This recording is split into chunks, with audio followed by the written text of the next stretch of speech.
So like just one graduate student by themselves, if they decide like I'm going to withhold my work in protest, that's not really going to work, right? You could be very unsafe in that situation. They could decide to fire you or like I don't know, terminate your funding or whatever. But if it's like 60 or 70 or 80% of graduate students deciding we're going to strike and we're going to stop working, the university cannot ignore that. Like that's really where the power is held. So a union is really like it's about like building up that power and like among a large majority of graduate students to act together. Yeah, so they can bargain for you. You can bargain for better stipends, but also other like benefits, like better healthcare benefits, paid time off, which is like not a thing we have as grad students, really. Like sick leave and things like that aren't like formalized, that typically aren't formalized like without a union. So yeah, so it's not just about like better stipends, although I think that's really important, but it's about like all these other issues. Even if like you have a grievance against the university, like you feel that you were treated unfairly, that you were like fired for circumstances that shouldn't have happened, a union can advocate for you on your behalf.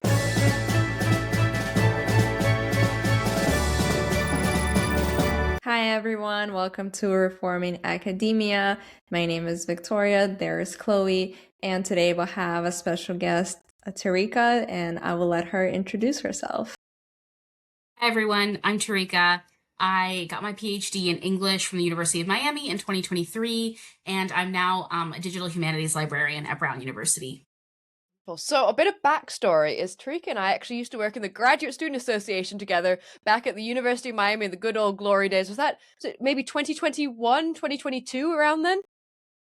I mean, I was in GSA for several years, so Right, I'm yeah, trying to around remember then. so Tarika ended up becoming president, and that's part of what we're going to talk about today. And then Tarika was also very instrumental in the University of Miami's initiatives to start the unionization talks. Now, the caveat is, University of Miami, we are not actively unionized as a graduate student group, but this is all meant to be really good information, not just for the University of Miami, which hopefully they are going to still unionize, but for anyone out there that is thinking about unionization efforts and doesn't know where to start, or you're somewhere in the early stages, you want to hear from a veteran who's gone through all of that. So maybe, Tarika, let's just start with a bit of basics of why you got involved with, maybe let's back up, Graduate Student Association. Why you even got involved in association politics related stuff in grad school. Yeah, great question. I mean, part of it was I was just seeking a community in graduate school. I really just wanted to feel connected to other graduate students and that we were doing things together. In the humanities fields in particular, we do a lot of our research alone. I know that's very different from the sciences. So I wanted to get out and like actually work with people. And part of it was wanting to advocate for graduate students for like better working conditions for us to get more resources from the university, like more attention in certain areas. Yeah, and honestly, it was also another student in the English department who was involved who kind of pulled me into it. I think that's how it happens a lot of the time. I'll be honest, when I first got involved with GSA, it was my first year, I don't know, September, October, and someone's like, hey, if you come to the other campus, because we were on a different campus than Tariq and everyone else, they have free food. And that was Yeah, really the extent of it. Was like, oh, okay, like one, I can meet people from other departments, right? But then two, free food when you're a grad student is pretty awesome. Vicky, were you part of any sort of student association during your grad school days? No, I guess I felt like I was never gonna have enough time, but I wish I did get involved. But that's something that I did not get to be a part of, sadly. It does take up a lot of time. Tarika can it definitely does. attest. Yeah. Kind of like a second job, even though you don't get paid for it. Absolutely. We can talk about, yeah, how much unpaid labor we did in the Graduate Student Association, like for the university. Yeah. Yeah, so maybe then let's dive into maybe the differences actually start with, because for people who were like talking about grad student association, unions, what the heck does this mean and what are the differences here? So we're going to talk about maybe, so you got involved with GSA, but then why were you still thinking, okay, we should actually unionize, not just have this GSA program? Yeah, yeah, exactly. It was definitely a direct path from the Graduate Student Association to unionizing because I started to see the limits of what a graduate student association could actually do, like the limits of our power. And I realized if we wanted real power and actual leverage in the university, what we needed was a union. So I guess for a little context for University of Miami, because I feel like different schools have different terms for these organizations. So for us, graduate student association is equivalent to like a graduate student council, a graduate student government. But I mean, in the end, so it's a way for like graduate students from different departments to have representation, to like come together and talk about issues that were facing us. And we had a relationship with the university administration, like the dean of the graduate school, not really the president so much, but like deans in the student affairs departments and stuff like that. And um but we were really an advisory board at best. Like I think the most powerful thing we could do was like pass a resolution, like recommending something or stating that we wanted something, but it was still up to the administration whether or not they were going to follow that. And so we could ask for many things, but it was up to them to say yes or no. And ultimately, like university administration is not going to accept things that they think run counter to their own interests. So we just started to run against like the limits of what we could do. Sometimes we asked for things and they said they were going to implement them and then it just took forever or it never happened. Like one ask that we made, I remember, was a pretty simple one, which was just that some graduate students were only paid their stipends for 9 months out of the year. Yeah. And so we weren't even asking for more money. We were just asking for that same amount of money to be distributed over 12 payments instead of 9 payments, just to help with like budgeting and finances a little bit. And even that, they were like, yeah, we can do that. Like it got held up with so much kind of bureaucracy. And those kinds of examples showed me like we needed more power and that was only going to happen through a union. And something else that I really loved that at least our graduate student association had is, so part of your fees as a graduate student, it was a very small amount, but some of that went right to the graduate student association bank account. So we had a set funds which partly were for events, but a really cool use that was used during the pandemic is they actually made like a COVID relief fund for graduate students. And so you wrote this like short blurb of like, I can't pay rent, or is something, I've got to go travel because I've got family that's super sick, or is something along those lines. And we were able to, on our own, help distribute those resources. And that was pretty cool. But like what you said, still very limiting in terms of the power that we have. Mhm. When did you first then start talking about actually doing a union then with UM? Yeah. I think we started talking. I'm trying to remember if the real momentum picked up like before or after 2020. That was such a like critical point. I think it was right around the pandemic because when you're talking about the pandemic, it reminded me that I think the issues we faced during the pandemic as graduate students was like a really big motivating factor in building momentum for a union because there were various ways that we were honestly mistreated as grad students. Like the fact that the university made this unilateral decision to like move back to in-person classes, and then all the graduate TAs and instructors were told you have to get back in the classroom, like whether or not you feel comfortable with that, whether or not you think we're prepared, to deal with COVID. um so it must have been right around then. But before that, like in 2016, there was that ruling from the National Labor Relations Board, the NLRB, that actually opened the door for graduate students at private universities to unionize. Because before that, grad students at private universities were not considered employees and they were not able to unionize. So that was a really big changing point. And that spurred a lot of grad student unions across the country. Yeah, so before that, it was only grad students at public universities that had unions. After that, like you started seeing unions at private schools. So for us at we were like, okay, this is kind of our opportunity. And I think around 2016 was when I started at So I think there were some like vague discussions about it, like, oh, this is possible now. Like, are we interested in that? But I think it didn't really gain momentum until around the pandemic when we realized like, okay, the university is making all kinds of decisions about us that we have no say in. And then that's when cost of living also got really extreme in Miami. And that was another motivation because we were like, our stipends are not increasing to keep up with this. And it was really an emergency situation for a lot of grad students. That gave that urgency to needing to unionize. And I feel like a good point, especially when you talk about stipends, is if you're not unionized, the best you've got is your graduate student association, council, etc. Can like go to whoever the dean, the president, etc., and be like, hey, present the facts. But you don't actually have any recourse or structured plan for how your stipend can increase or should increase over the years. And I think that's a Mhm. super critical thing when you're talking about, really getting a seat at the table, because graduate students, we're in that really weird in between. Exactly what you said is like, are we counted as employees? Are we counted as students? Where are our rights really held? And the Graduate Student Association Council Center is a great stepping stone, but I think it's also really important for all grad students, and really just universities and administration, not to think, okay, we've got that association, we're good, that's all the representation they need. So maybe the next question I've got for you, Tarika, is what benefits does unionization fundamentally bring over, say, the associations, the councils, etc.? Yeah, well, I will say I think there's a role for both. So I don't want to say like grad student associations or governments like don't like will be replaced by the union fully or don't need to exist, because I think there is a role for like having the associations that have a positive relationship with the administration that can kind of like push for incremental changes or like just have that rapport, and can sort of act in that way. It's kind of the difference between like acting like transforming this acting within the system versus transforming the system, right? So I think the grad student like governments and associations are good for like working to reform within the system, and then a union is really powerful for working outside of the system, like building a kind of power that's not dependent on the university, not dependent on the administration liking you and stuff like that. But yeah, I mean, a union, it's really different fundamentally in that they can bargain for you, and it really you can strike if you are in a union, and so it really highlights like the power that we have as workers who run the university, right?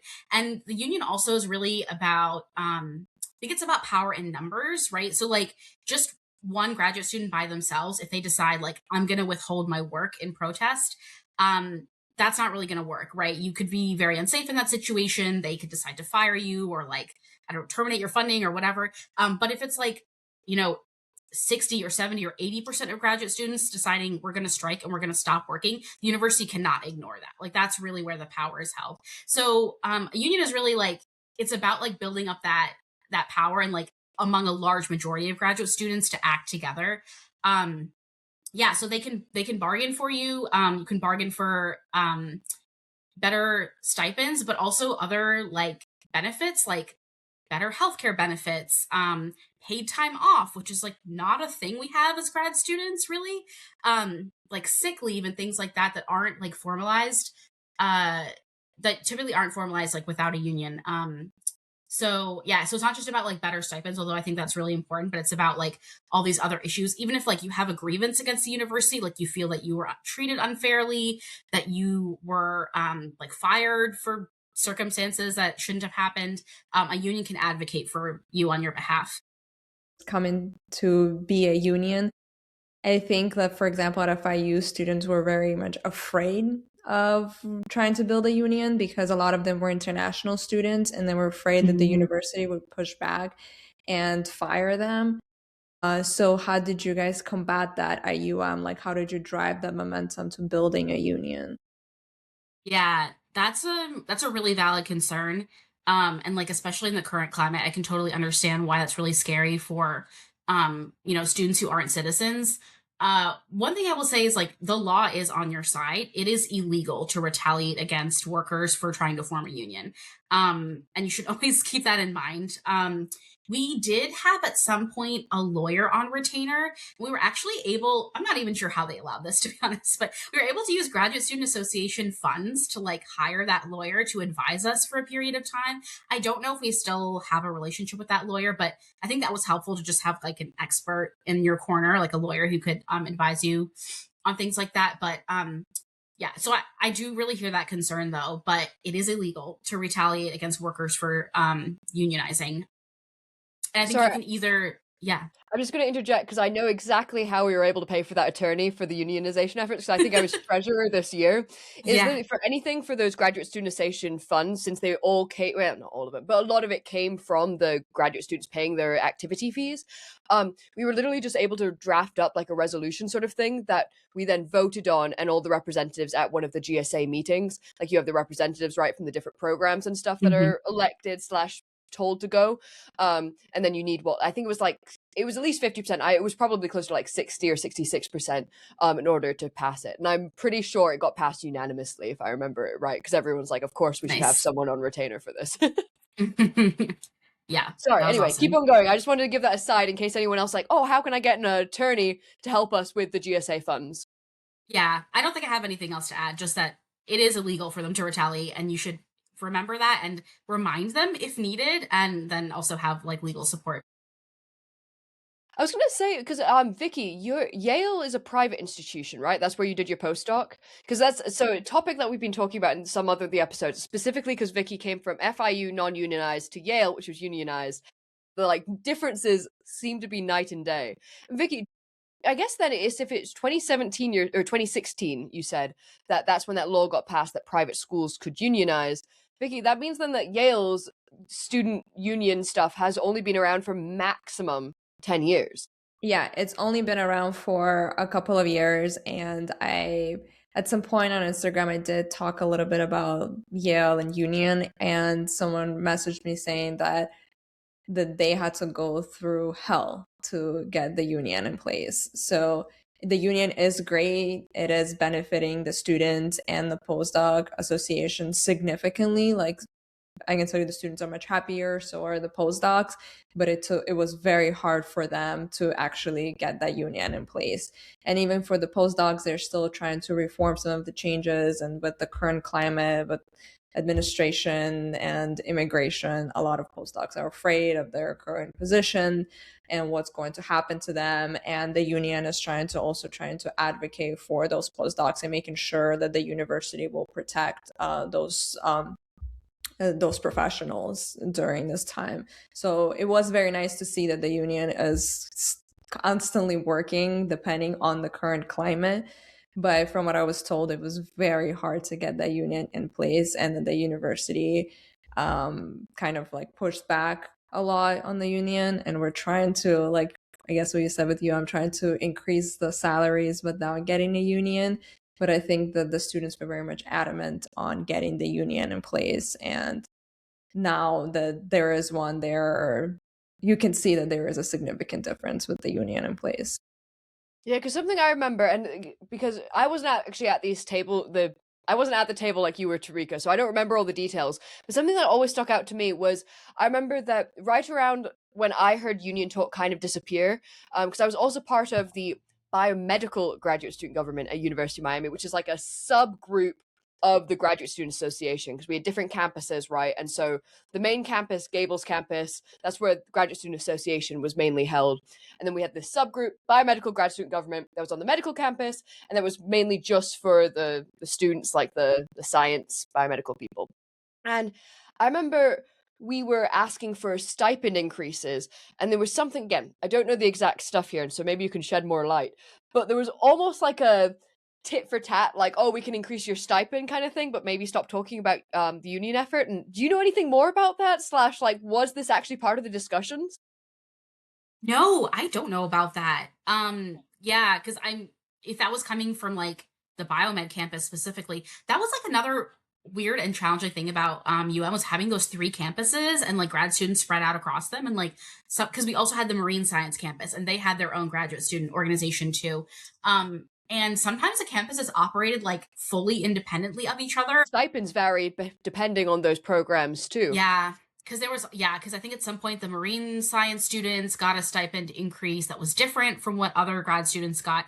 But it's like, in a way, those are tactics that I think benefit the university because it serves to divide us and make us think that like, oh, why are they getting money and we're not, and like kind of have that infighting. So, yeah, no, I didn't hear about that, but like I wouldn't be surprised if that is a tactic the university used. It's very common. Universities are really good at this and really experienced. They have like playbooks to try to like defeat union sentiment, so that is something you have to expect. I just wanted to add up because I decided to quickly look this up. Yale, the union for grad students, has been trying to like make it official since the 1980s, and they only became like officially recognized in 2023. Wow, that's really recent. Yeah. So it was right the year when I came to Yale. And in those 3 years, you're like, in the time that you were saying, like, you've been there, you're like, whoa, it's made such a big difference. And that's crazy. It's 3 years worth of time that you like those students are so much happier with. Yeah. So maybe then, so we're talking about this playbook, and that that graduate schools have some sort of playbook on how to maybe mitigate less students wanting to do unions. But I guess that's kind of the goal of what we want to chat about today with you: is how can more graduate students be informed slash maybe have their own playbook how they can go about unionization. So Tarika, do you want to break it down? And it doesn't need to be everything at once, but maybe what was the first thing you did when you're like, okay, let's start a union?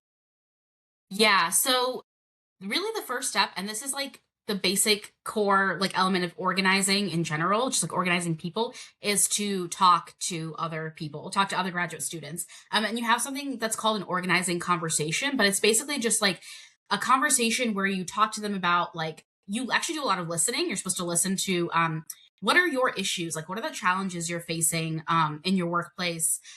If you could change anything about your graduate program or how things are run, what would you change? And to like find out the issues that are motivating people, and then to talk to them about like actually we're building a union together by like talking to a lot of different graduate students. Find out how they feel about a union, if they're like positive, in the middle, or like negative about it, and then ask them to go and talk to more students in their department. And you like you'll want, when you start organizing in a campaign sort of way, um you'll want to somehow have like a spreadsheet or like a way of tracking um all the workers that would qualify for your bargaining unit. So the bargaining unit is just the members, the people in the union, right? Who can bargain with the employer. So like at most schools, I feel like this definition worked for us pretty well at UM, and I think it would work at most schools. Like any graduate student who was doing work for the university would be eligible for the union. Like they would fit into our bargaining unit.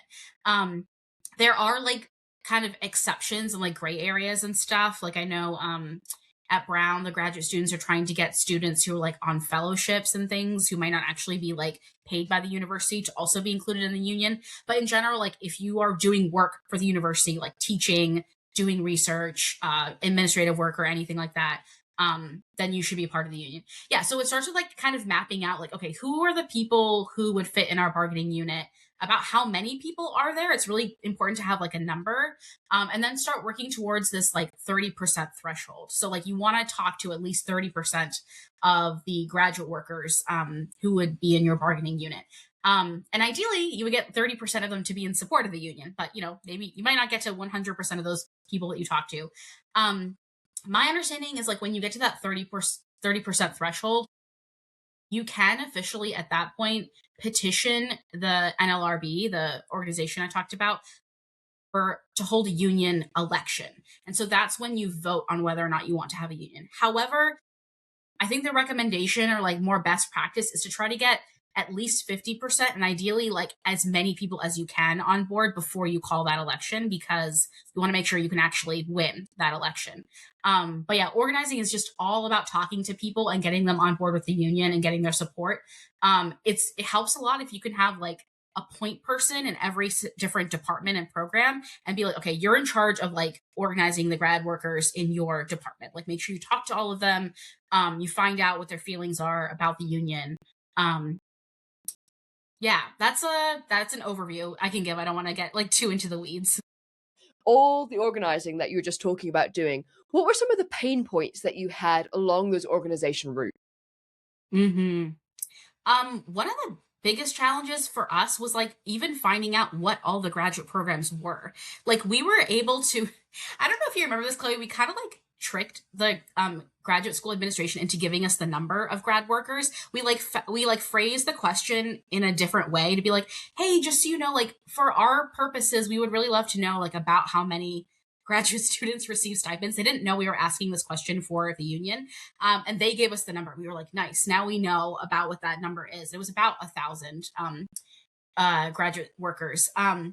But then like figuring out what the grad programs were and who was in each department, that was really tricky, because the university like would never provide that information. There was no like one place to find it.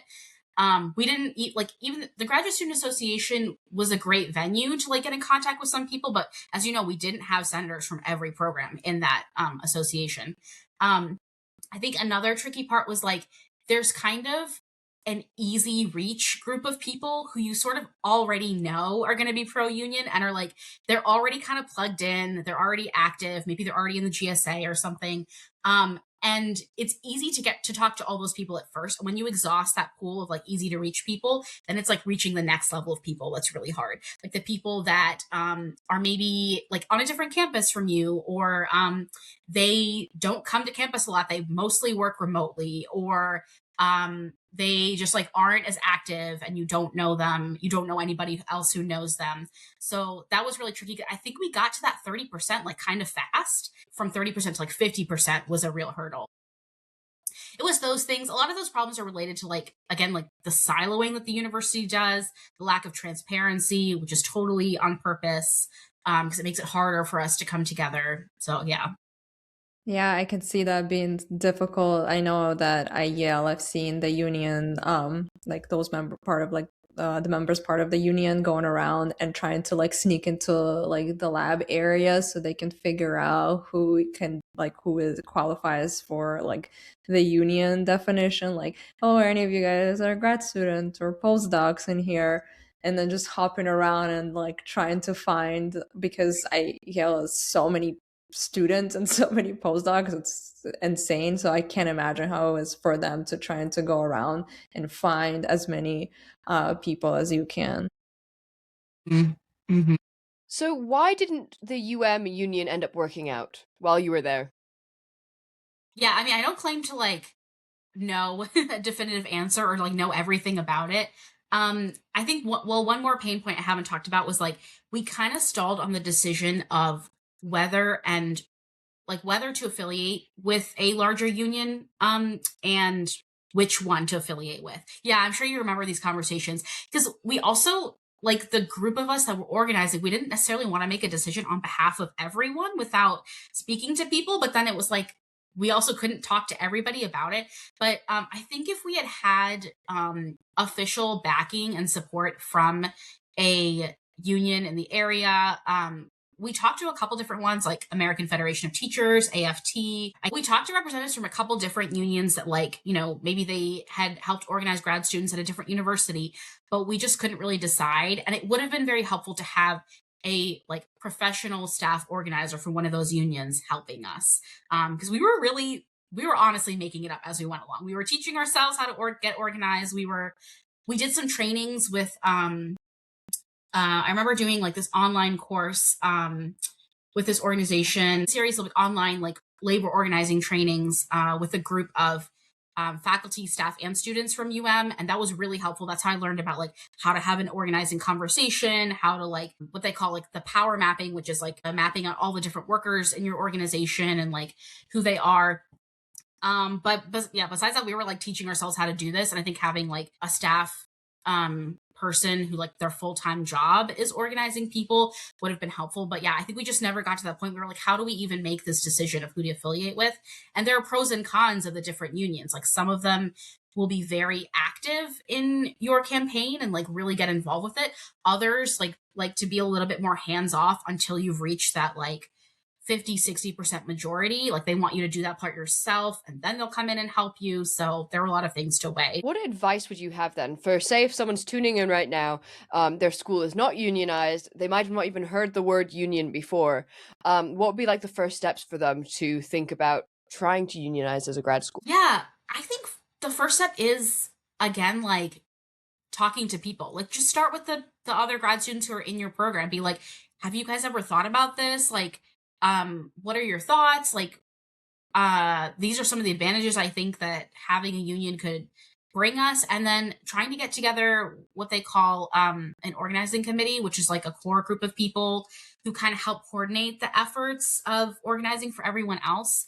I will find the name of the trainings. I think the trainings are called Organizing for Power, and it's free. All you need to do is get together a group of 10 people to take the course with you from your organization. And they're like really excellent trainings. And I came out of it feeling like, okay, I know what organizing is now and I know how to do it.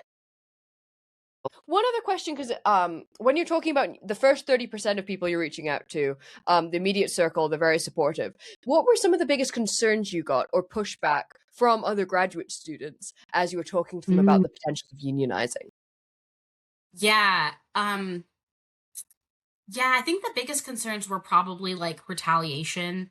Um, even from like maybe they were afraid of like their immediate supervisor or mentor pushing back against it. Some people were concerned that it would change our relationship with the administration to be like more of a combative like relationship. But again, that's why I say I think that there's a role for a graduate student association and a union, because the grad student association can have like maintain that like positive relationship, working relationship, and then the union can be like a little more confrontational if they need to be. um I'm trying to think of any other concerns. Oh, union fees, that always comes up. People will be concerned about like you have to pay a fee to be part of the union, but honestly, if your union fee is going to be so much smaller than the raise in your stipend that you can probably get from having a union. So that's how I would respond to that one. They're usually not big fees. And then I think just like general, maybe people not being against a union, but there's a lot of misinformation around there, and people might have bought into those myths about unions. Um, and yeah, so dispelling like some of those misconceptions, and then once they realize that a lot of that like anti-union propaganda they've heard is not real, they tended to be supportive. I think most people were supportive though.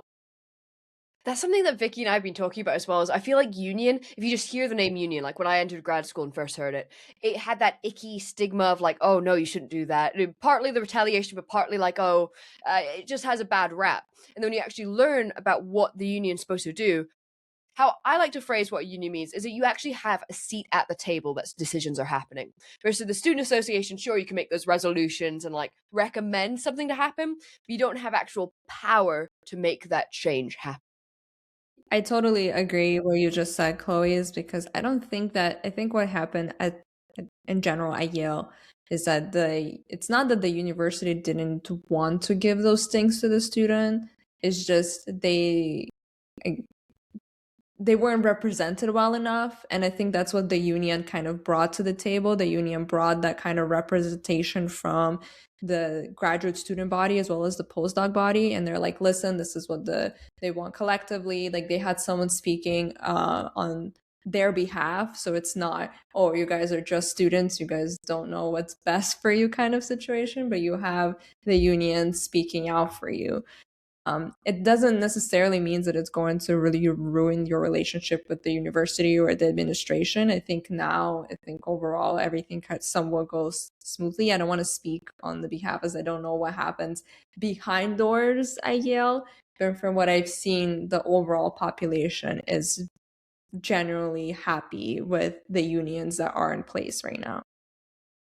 I believe that grad students were already given way more responsibilities than we need. In the ideal world, I don't think graduate students should be. We shouldn't be required to do things like the Graduate Student Association to even like try to get more autonomy from the school or more independence and rights and stuff like that. It should just be baked in. And obviously, it's not a perfect world, but I guess I'm trying to have those two sides of the one. I'm telling people that they should be pushing for all this stuff, but two, try not to tell people to like take off or bite off more than they can chew, right?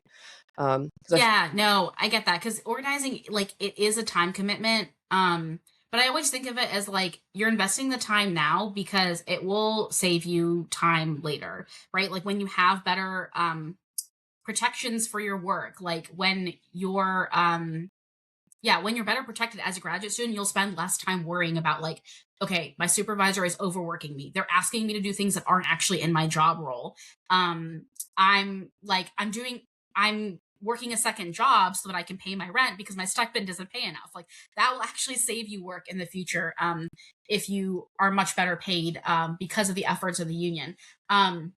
But yeah, I think it's like that's very valid, like understanding the time commitments, but also it's like the more people that are involved in union organizing, the more that work is spread out among a lot of people, and so then it's less of a burden on just like one or two people um to be doing it. And that's the whole point, is like getting your entire workplace organized, like large numbers of people together. I love that you mentioned as well the thing about like, oh, if your supervisor start asking you for things that are outside of what you're supposed to be doing. Because currently, like, I dealt with this myself firsthand at University of Miami, and the best recourse you have, first you go to the ombudsperson, the confidential resource on campus. It's like some usually older professor that will write down all your notes and your complaints. But ultimately, if push comes to shove and you actually want to do something about it, they can't do anything for you. They can provide like, oh, you can go talk to the dean, you can talk to XYZ, talk to the student association. But ultimately the recourse they'll tell you is either you work it out with your PI, your advisor, or you go change labs. Like that's it. Versus the union is supposed to be like a no, okay, you need to force the advisor to not make someone have that second job or do those things outside of their required stuff. And that does Mhm. go a little bit into as well like defining roles early on, I'd say, in terms of, I'd say so many times, Vicky's actually the one who gave me this idea, and I can't believe I hadn't thought of this at all during grad school. Actually, Vicky, do you want to explain it, what your PI had you do when you started grad school? Well, he The had like contract thing? this, yeah, Yeah, this sorry. arbitrary, like kind of like contract where he gave to graduate students, but when they were like when they decided to join his lab, he was like, "Well, these will be my expectations, and this is what I will give you as a mentor and as a PI."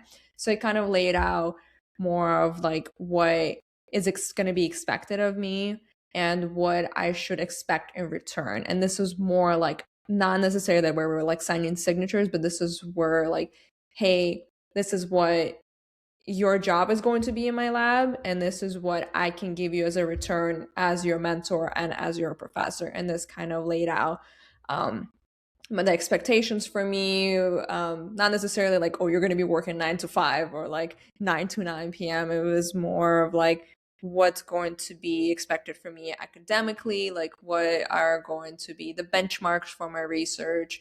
um if I don't meet those, like how will we like tackle those situations. I liked it because it was all put on the paper and it was laid out from the beginning. This is why I decided to also join my lab, was because I like the structure and I was like, I don't want it to be like on word telling me like you're gonna do all these things, but it's just all in your head, but you're not actually going to do those things for me. Yeah, that's so great. Like that's a great step. It's not like an official contract, which is what a union would have for grad workers, is like a contract. But that's great because then like you don't have those like moving targets that I hear so much about where like graduate students are told like this is what you need to do to graduate, and then suddenly the expectations change and they're like, yeah, the targets move, the benchmark has moved. So like having that laid out, that's really great. And it's like the fact that we don't have contracts as graduate workers is insane. Like no other worker would take a job without a contract. That just, yeah. But that just goes back to like you were saying, Chloe, like we're students when it's convenient for the university, and then we're workers when it's convenient to them. But just to add on to like, because it got me thinking about FIU and why like everyone was so scared when I was a graduate student on trying to unionize, is because what had happened in California, like in the 2019, where they fired 54 graduate students for protesting for better living wages. And turns out to be that they were unionized, but the union like did not like there was a clause saying like no strike or something like that, but people didn't actually vote for it. So the union represented the graduate students, but the graduate students had no idea that there was this clause put in place. And then all these graduate students got fired. And I think this created a lot of fear with the unions at that time. And I think that's why they led to a lot of pushback. I think that's why it comes so important on selecting who is going to be representing you. And I think that's what a lot of setbacks are, is deciding who is going to represent your graduate student body. Yeah.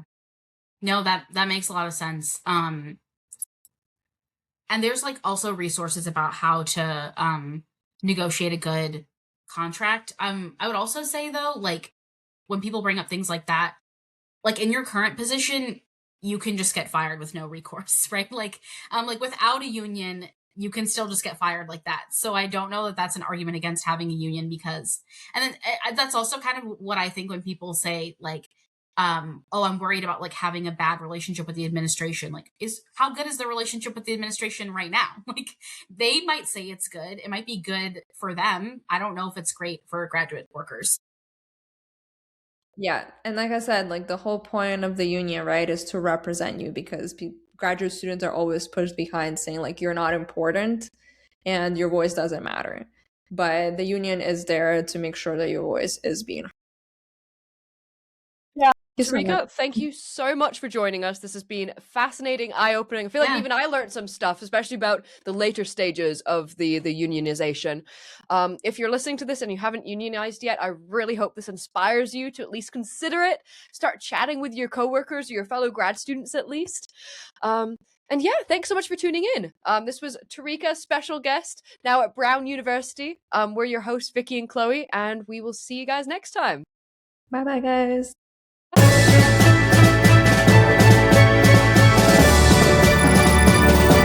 Science is for everyone.